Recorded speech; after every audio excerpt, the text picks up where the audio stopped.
So hello everyone, my name is Amit Raj and today we are going to study class in history. So you are watching my YouTube channel Knowledge Consumer. So let's see what we are going to study in this lecture. तो आइए हम देखते हैं जो आज का मुख्य lecture है उस लेक्चर में क्या क्या चीजें पढ़नी है। आइए हम समझते हैं। यहाँ पे क्या लिखा हुआ है, the making of Germany and Italy. इस टॉपिक का क्या नाम है, the making of Germany and Italy. आइए हम समझते हैं जो ये टॉपिक का नाम क्या है, the making of Germany and Italy.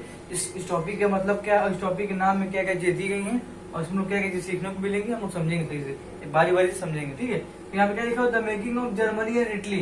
आइए हम समझते हैं जो ये टॉपिक है उस टॉपिक के नाम का मतलब क्या है। देखिए, मेकिंग ऑफ जर्मनी का मतलब क्या है कि जर्मनी को कैसे यूनिफाइड किया गया, जर्मनी को कैसे, जो जर्मनी था उसमें कैसे यूनिफिकेशन हुआ, जर्मनी का यूनिफिकेशन कैसे हुआ और इटली का यूनिफिकेशन कैसे हुआ, हम समझेंगे। तो नॉर्मली हम लोग वीडियो में सिर्फ जर्मनी के यूनिफिकेशन के बारे में समझेंगे और उसके बाद हम नेक्स्ट वीडियो में इटली के यूनिफिकेशन के बारे में समझेंगे। तो हम लोग इस वीडियो में किसके बारे में समझेंगे, जर्मनी के यूनिफिकेशन के बारे में। तो आइए हम समझते हैं कि देखिए, मैं आपको इस टॉपिक को पढ़ाने से पहले कुछ रिलेट करना चाहूंगा। जो आपको मैंने इससे पहले वीडियो में बताया था कि जो 1848 का रेवोल्यूशन हुआ था लिबरल्स के द्वारा, वो क्यों किया गया था, आप लोग याद होगा। अगर आपको याद नहीं हो तो मैं आपको रिवाइज करा देता हूँ। इस टॉपिक को पढ़ाने से पहले मैं उस टॉपिक को रिवाइज करा देता हूँ, क्योंकि ये और वो टॉपिक थोड़ा सा रिलेट करते हैं। ठीक है, तो मैं आपको वो टॉपिक बता देता हूँ। ठीक है, तो क्या हुआ 1848 में, 1848 में क्या होता है कि जो लिबरल्स थे वो रिवोल्यूशन करते हैं। जो रिवोल्यूशन करते हैं वो किसके खिलाफ करते हैं, मोनार्की के खिलाफ, ऑटोक्रेटिक मोनार्की के खिलाफ। और जो मोनार्की थी वो क्यों खिलाफ करते हैं, क्योंकि देखिए लोगों का मानना ये था कि जो हमारी गवर्नमेंट, जो हमारी सरकार हो, जो हमारा राजा रूल करने वाला राजा हो, वो कॉन्स्टिट्यूशन के द्वारा चले, संविधान के द्वारा चले। और जो वहाँ के यूरोप के लोग थे वो लोग ये चाहते थे कि जो हमारा देश है वो कॉन्स्टिट्यूशन के द्वारा चले और उनको किसी भी चीज की आजादी हो, जैसे कि बोलने की आजादी हो और बोलने की आजादी हो, और किसी भी चीज को छापने की आजादी, फ्रीडम ऑफ प्रेस हो, फ्रीडम ऑफ कॉन्स्टिट्यूशन हो और फ्रीडम ऑफ एसोसिएशन हो, किसी भी चीज का संगठन बनाने की आजादी हो। वहाँ के लोग ये चाहते थे कि किसी भी चीज का हम संगठन बना सके, किसी भी चीज को हम छाप सके, किसी भी चीज को लिख सके, ये लोग चाहते थे। कहाँ के लोग चाहते थे, जर्मनी के लोग और यूरोप के लोग चाहते थे। तो इतना लोग समझ गए। तो देखिए, वो वाला टॉपिक और ये वाला टॉपिक थोड़ा सा रिलेट करते हैं। तो मैंने आपको बता दिया कि क्या क्या चीजें थी, आप लोग को समझ में आ गई होंगी। चलिए मैं आपको फिर बता देता हूँ क्या हुआ था। देखिए 1848 में क्या होता है कि जो लिबरल्स थे उनके द्वारा रिवोल्यूशन किया जाता है। वो रिवोल्यूशन क्यों किया जाता है, क्योंकि लोग चाहते थे कि जो हमारा राजा हो वो कॉन्स्टिट्यूशन के द्वारा कार्य करे, कोई भी काम करे तो कॉन्स्टिट्यूशन के द्वारा करे। हम जो वहाँ के यूरोप के लोग थे चाहते थे, 1847 में रिवोल्यूशन इसलिए किया गया क्योंकि जो वहाँ के लोग चाहते थे कि जो हमारा राजा हो या कोई हमारी सरकार हो, हमारा देश हो, किसके द्वारा चले, संविधान के द्वारा चले और हमको फ्रीडम हो, किसी की फ्रीडम हो, एसोसिएशन की फ्रीडम हो, किसी भी चीज की संगठन बनाने की फ्रीडम हो, फ्रीडम ऑफ प्रेस की फ्रीडम हो और बहुत सारी चीजें थी। इतना हम समझ, उसके बाद हम समझते हैं कि जो आज का टॉपिक उसमें क्या क्या चीजें पढ़नी है। तो यहाँ क्या लिखा हुआ, Germany can army be the architect of a nation. देखिए यहाँ पे लिखा हुआ Germany can army be the architect of a nation. समझते हैं कि अब क्या चीज लिखी हुई है। देखिए यहाँ पे लिखा हुआ कि क्या कोई भी आर्मी, कोई भी सेना किसी भी नेशन को बना सकती है, किसी भी राष्ट्र को बना सकती है, किसी भी नेशन के आर्किटेक्ट हो सकती है। क्या लिखा है यहाँ पे, Germany can army be the architect of a nation. तो क्या एक सेना, क्या एक आर्मी किसी भी नेशन को बना सकती है, किसी भी नेशन को बना सकती है, किसी भी नेशन को चला सकती है, ये चीज हमको समझनी है। ठीक है, तो ये क्वेश्चन है, इसको अगर आप ये पूरा वीडियो देख लेंगे तो आपको ये क्वेश्चन समझ में आ जाएगा कि क्या ये चीजें थी और क्वेश्चन में क्या छिपा था। ठीक है, यहाँ पे क्या लिखा हुआ है, ऑटो वन बिस्मार्क। देखिए आई समझते हैं कि ऑटो वन बिस्मार्क नाम के व्यक्ति था वो कौन था। देखिए यहाँ क्या लिखा हुआ है, auto von Bismarck chief minister of प्रसिया। देखिए जो ऑटो वन बिस्मार्क थे वो क्या थे, प्रसिया के चीफ मिनिस्टर थे। प्रसिया क्या था, प्रसिया एक देश था। प्रसिया को उस समय जर्मनी भी कहा जाता था, इस समय जर्मनी कहा जाता है। प्रसिया को जर्मनी और प्रसिया से दोनों से जाना जाता था। ठीक है, क्या लिखा है यहाँ पे, ऑटो वन बिस्मार्क जो थे वो क्या थे, प्रसिया के, जर्मनी के चीफ मिनिस्टर हुआ करते थे। यहाँ क्या लिखा हुआ, जो ऑटो वन बिस्मार्क उन्होंने क्या किया, started unification work with the help of army and bureaucracy. जो ऑटो वन बिस्मार्क थे उन्होंने क्या किया, वर्क करना चालू किया, काम करना चालू किया। किस चीज के ऊपर काम करना चालू किया, जर्मनी को यूनिफाइड करने में, जर्मनी के यूनिफिकेशन में उनका बहुत ही बड़ा हाथ था। जो ऑटो वन बिस्मार्क थे उनका बहुत ही बड़ा हाथ था किसमें, जर्मनी के यूनिफिकेशन में। जो ऑटो वन बिस्मार्क उनका किस चीज में हाथ था, जर्मनी के यूनिफिकेशन में। यहाँ पे लिखा हुआ है started unification work with the help of army and bureaucracy. जो ऑटो वन बिस्मार्क थे वो जर्मनी को यूनिफाइड करने के लिए किस लोगों की हेल्प ले रहे थे, आर्मी की हेल्प ले रहे थे और ब्यूरोक्रेसी की हेल्प ले रहे थे। आर्मी हो गई, मिलिट्री होगी, इन लोगों की इन्होंने हेल्प ली थी। जो ऑटो वन बिस्मार्क उनका बहुत ही बड़ा हाथ था जर्मनी के यूनिफिकेशन। आप लोग इस बात को याद रखिएगा, जो जर्मनी का यूनिफिकेशन हुआ था वो किसके द्वारा संभव हो पाया था, ऑटो वन बिस्मार्क के द्वारा। बहुत ही इंपॉर्टेंट पॉइंट है, इस बात को लोग समझे रहिएगा। क्या लिखा हुआ, ऑटो वन बिस्मार्क क्या थे, चीफ मिनिस्टर थे प्रसिया के, और उनका बहुत ही बड़ा हाथ था जर्मनी को यूनिफाइड करने में। जर्मनी के यूनिफिकेशन उनका बहुत ही बड़ा हाथ था। और जो जर्मनी के यूनिफिकेशन था उनमें किन लोगों की मदद ली गई थी, मिलिट्री की मदद ली गई थी, आर्मी की मदद ली गई थी, और इसकी मदद ली गई थी, ब्यूरोक्रेसी की मदद ली गई थी। ठीक है, उसमें नाम क्या लिखा हुआ, 3 Wars 7 years, Denmark, France, Austria. देखिए 7 साल में 3 वॉर हुए। 7 साल में कितने वॉर हुए, 3 युद्ध हुए।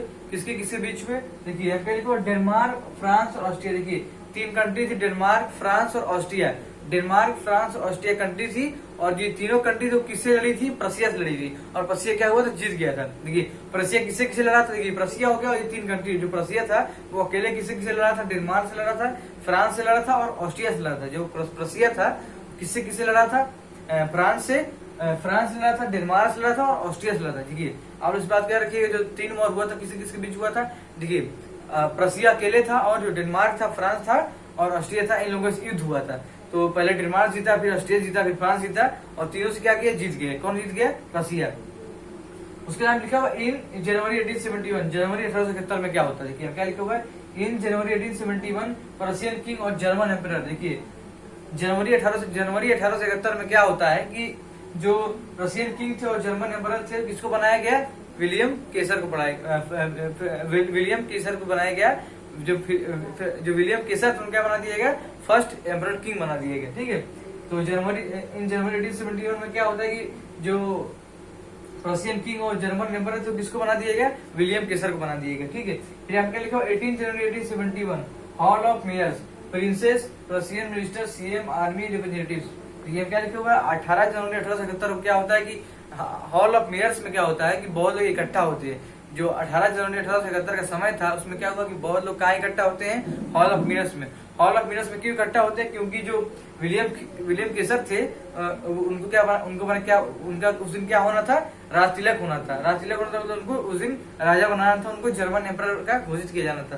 तो क्या हुआ कि बहुत सारे लोग कहाँ इकट्ठा हो गए थे, हॉल ऑफ मिनर्स में। और कौन कौन से लोग इकट्ठा हुए थे हॉल ऑफ मिनर्स में, मैं बता रहा हूँ। देखिए क्या लिखा हुआ है, princess, president, minister, chief minister, army और रिप्रेजेंटेटिव। देखिए हॉल ऑफ जो मिरर था वो बहुत ही बड़ा हॉल था, उसमें क्या हुआ कि बहुत सारे लोग इकट्ठा हुए थे। उनमें कौन कौन से लोग इकट्ठा हुए थे, चीफ मिनिस्टर इकट्ठा हुए थे जिनका नाम क्या था, ऑटो वन बिस्मार्क नाम था। बहुत सारे राजकुमार इकट्ठा हुए थे, बहुत सारी आर्मी के रिप्रेजेंटेटिव्स वो इकट्ठा हुए थे, और बहुत सारे मिनिस्टर्स भी इकट्ठा हुए थे। कहाँ पर इकट्ठा हुए थे, हॉल ऑफ मिरर्स में। इतना लोग समझ लीजिए, इस लाइन को आप लोग याद रखिएगा। 18 जनवरी 1871 में क्या होता है कि हॉल ऑफ मिरर्स में बहुत सारे लोग इकट्ठा होते हैं। बहुत सारे लोग इकट्ठा क्यों होते हैं, क्योंकि वो विलियम केसर का राज तिलक कराने आए हुए थे, एक तरह से राज तिलक में भाग लेने आए होते हैं, वहां पर बैठने आए हुए थे। तो क्या लिखा है 18 जनवरी 1871 में क्या होता है कि हॉल ऑफ मिरर्स में बहुत लोग इकट्ठा होते हैं। उनमें कौन कौन लोग थे, प्रिंसेस थे, प्रिंसेस मतलब कि बहुत सारे राजकुमार थे, और चीफ मिनिस्टर थे, बहुत सारे आर्मी के रिप्रेजेंटेटिव्स थे, और कौन था, प्रेसिडेंट मिनिस्टर भी थे, प्रेसिडेंट के बहुत सारे मिनिस्टर भी थे। क्या लिखा हुआ, new state impact currency banking legal and judicial system. देखिए इस टॉपिक को समझ अच्छे से आप लोग, इतना आप लोग समझ में आ गया होगा। मैं आपको लास्ट लाइन बताता हूँ कि इसमें क्या लिखा हुआ है। New state impact currency banking legal and judicial system. देखिए क्या हुआ कि जब ऑटो वन बिस्मार्क ने जर्मनी को यूनिफाइड कर दिया, जर्मनी का यूनिफिकेशन हो गया। और देखिए और किन कौन कौन सी लड़ाइयाँ हुई थी, 3 लड़ाई हुई थी, और 7 साल में 3 लड़ाइयाँ हुई थी। और किनसे किससे प्रसिया ने, जो प्रसिया था किससे किससे युद्ध लड़ा था, तो यहाँ क्या लिखा हुआ, डेनमार्क, फ्रांस और ऑस्ट्रिया। डेनमार्क, फ्रांस और ऑस्ट्रिया से प्रसिया क्या था, लड़ा हुआ था, मतलब लड़ा था और लड़ के जीत भी गया था। कौन जीत गया था, प्रसिया, याद रखिएगा आप लोग। तो यहाँ क्या लिखा हुआ है, न्यू स्टेट इम्पैक्ट। देखिए जब नए नए स्टेट बन गए, जब जर्मनी का यूनिफिकेशन हो गया, ऑटो वन बिस्मार्क अपने जो उनका मतलब कि जो वो चाहते थे ऑटो वन बिस्मार्क की जो हमारी जर्मनी वो एक तरह से यूनिफाइड हो जाए, यूनिफिकेशन हो जाए, वो संभव हो गया। और जो ऑटो वन बिस्मार्क था उनका मानना था कि जो हमारी कंट्री वो एक तरह से यूनिफिकेशन हो। और क्या हुआ कि जब जर्मनी का यूनिफिकेशन हो गया तो बहुत सारे स्टेट को जोड़ लिए गए अपने में। जर्मनी था उसने बहुत सारे स्टेट को अपने में जोड़ लिया, बहुत सारे स्टेट आकर मिल गए। उसके बाद क्या हुआ कि जो नए नए स्टेट हुए थे ना, उन्होंने एक बहुत ही गहरा इम्पैक्ट डाला। बहुत ही गहरा इम्पैक्ट किस पे डाला, बैंकिंग पे डाला, करेंसी पे डाला, लीगल और जुडिशियल सिस्टम पे डाला। देखिए बैंकिंग मतलब आदान प्रदान चीजें, बैंकिंग मतलब लेन देन में, पैसे के लेन देन में बहुत ही अच्छा काम होने लगा। और जुडिशियल सिस्टम जो वहाँ का था बहुत ही अच्छा हो गया, और बैंकिंग जो थी वहाँ की अच्छी हो गई, और जो करेंसी थी उसको भी अच्छे से मॉडर्नाइज कर दिया गया। ठीक है ना, तो बहुत ही देखिए एक बहुत ही इंपॉर्टेंट टॉपिक था। तो ये देखिए इसमें हम जो ये टॉपिक था मेनली हम लोग किन चीजों के बारे में बात की है। इस टॉपिक में हम लोग मेनली किन चीजों के बारे में बात की है, तो जर्मनी के इन्फेक्शन के बारे में बात करते हैं। तो आइए मैं आप लोग एक बार तुरंत रिकैप कर देता हूँ कि मतलब क्या चीज होता है। देखिए यहाँ क्या लिखा, Germany can army with architect of the nation. देखिए यहाँ पे यही बात लिखी हुई थी, जर्मनी की जो देखिए यहाँ पे Germany can army with architect of a nation. क्या एक आर्मी किसी भी नेशन को बना सकती है? क्या एक आर्मी किसी भी नेशन को बना सकती है? किसी भी नेशन के आर्किटेक्ट हो सकती है? तो आप लोगों को आशा है कि आप लोग समझ में आ गया होगा ये वीडियो। इसमें अगर आपको कोई भी डाउट होता है आप लोग कमेंट सेक्शन में पूछ सकते हैं। और हम लोग इस वीडियो में क्या समझ गए कि जर्मनी का इन्फेक्शन कैसे हुआ था। जर्मनी के इन्फेक्शन में सबसे बड़ा रोल किसका था? सबसे बड़ा रोल किसका था? आप लोग याद रखिए, जो जर्मनी का इन्फेक्शन हुआ था उसमें सबसे बड़ा रोल किसका था? ऑटो वन बिस्मार्क का था। ऑटो वन बिस्मार्क का बहुत ही बड़ा रोल था जर्मनी को यूनिफाइड करने में। ठीक है, उन्होंने मतलब कि यहाँ बहुत सारी चीजें, उन्होंने बहुत सारे लोगों की हेल्प लिया। जो ऑटो वन बिस्मार्क थे उन्होंने किन लोगों का हेल्प लिया? लोग बताइएगा। जो ऑटो वन बिस्मार्क थे उन्होंने किन लोगों का हेल्प लिया था? मिलिट्री का हेल्प लिया था, आर्मी का हेल्प लिया था और ब्यूरोक्रेसी का हेल्प लिया था।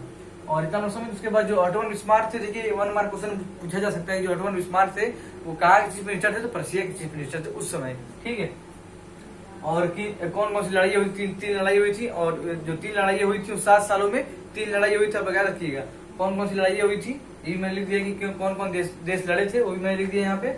और आप लोग इसको अच्छे से स्क्रीनशॉट ले लीजिएगा। तो ऐसा आप लोग की वीडियो पसंद आया हो। सो थैंक यू, मिलेंगे तब तक अगले वीडियो में। तब तक आप इसको रिवाइज करते रहिएगा। अगर आपको कोई भी डाउट होता है आप कमेंट करके पूछ सकते हैं। तो थैंक यू, मिलेंगे अगले वीडियो में। तब तक के लिए धन्यवाद।